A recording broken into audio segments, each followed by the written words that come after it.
नरेंद्र मोदी के केंद्र की सत्ता में 9 साल पूरे हो चुके हैं। सरकार के सामने क्या है चुनौतियां, चलिए समझने का प्रयास करते हैं। नमस्कार, मैं हूं खुशबू वर्मा, आप देख रहे हैं नजर टुडे।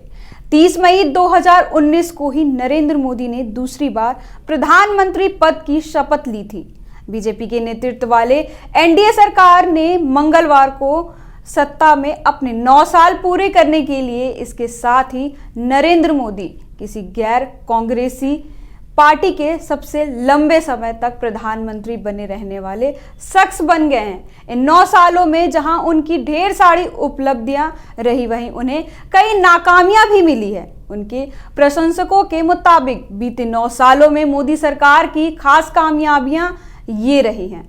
मोदी सरकार ने गरीबी हटाओ के लिए कई योजनाएं शुरू की है, जिसमें जनधन योजना शामिल है। इसके साथ ही हर घर शौचालय, स्वच्छ भारत अभियान और आयुष्मान भारत जैसी योजनाएं खास है। जम्मू कश्मीर को विशेष दर्जा देने वाला अनुच्छेद 370 हटाए जाने के बाद से वहां तेजी से विकास कराए जाने का दावा किया जाता है। पीएम नरेंद्र मोदी के समर्थक कहते हैं कि दिल्ली में कभी कोई ऐसा सरकार नहीं आए जिनसे पूर्वोत्तर राज्यों के विकास पर इतना ध्यान दिया हो जितना मोदी सरकार ने अब तक दिया है। मोदी सरकार की विदेश नीति के कारण दुनिया भर में भारत का कद बढ़ रहा है। इसे उनके आलोचना भी मानते हैं। हालांकि कुछ विवादित पहलुओं के चलते कुछ लोग मोदी सरकार को नाकाम मानते हैं, खास तौर से इन क्षेत्रों में आर्थिक सुधार। कुछ लोगों का मानना है कि मोदी सरकार की आर्थिक सुधार की नीतियां सभी वर्गों को फायदा पहुंचाने में सफल नहीं रही है।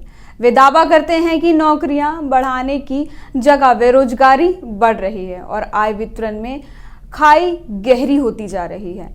अदानी और अंबानी जैसे उद्योगपतियों की संपत्ति कई गुना बढ़ रही है, जबकि गरीबों की आय घट रही है।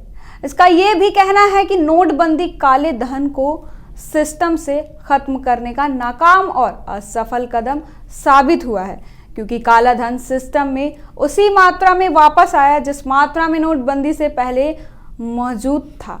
किसानों से जुड़ी नीतियां क्या है, बताते हैं हम आपको। मोदी सरकार की कृषि क्षेत्र से जुड़ी कुछ नीतियों पर भी विवाद देखा गया है।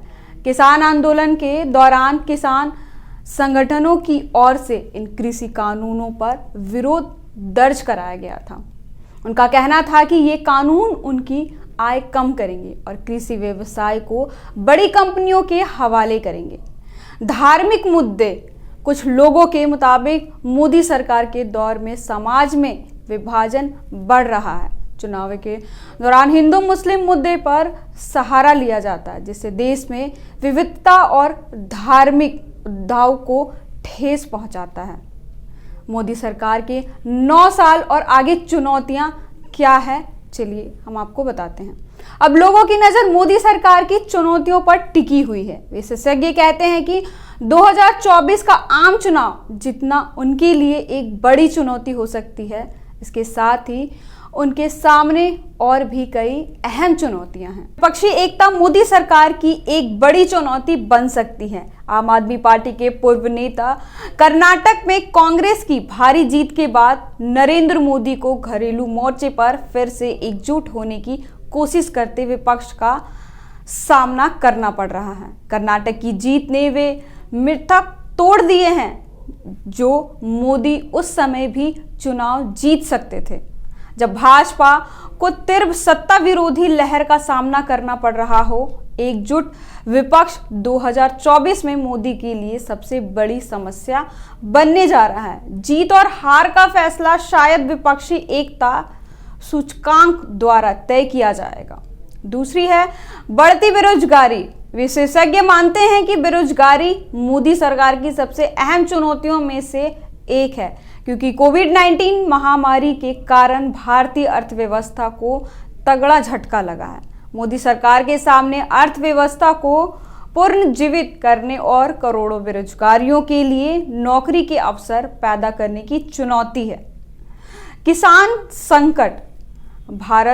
भारतीय किसान कई चुनौतियों का सामना कर रहे हैं। जिन्हें हल करने की आवश्यकता है। विशेषज्ञ कहते हैं कि मोदी सरकार को किसानों की समस्याओं का समाधान निकालने की जरूरत है। आत्मनिर्भर भारत और सप्लाई चेन। प्रधानमंत्री मोदी ने कोरोना महामारी के बीच 12 मई 2020 को देशवासियों से भारत को एक आत्मनिर्भर देश बनाने का वादा किया था। उन्होंने आयात कम करने और निर्यात को बढ़ावा देने की योजनाएं लाने की भी घोषणा की थी। इस कदम का मतलब चीन से आयात को काफी हद तक कम करना और इस पर अपनी निर्भरता को बहुत हद तक कम करना था। लेकिन आत्मनिर्भरता की घोषणा के बाद से चीन से द्विपक्षीय व्यापार लगातार बढ़ रहा है। पिछले साल के अंत तक एक साल में यह व्यापार 130 अरब डॉलर के करीब पहुंच गया था।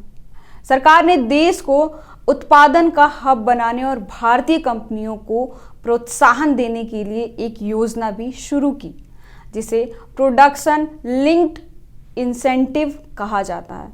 इसके तहत कंपनियों को उत्पादन बढ़ाने के लिए सरकारी मदद मिलती है।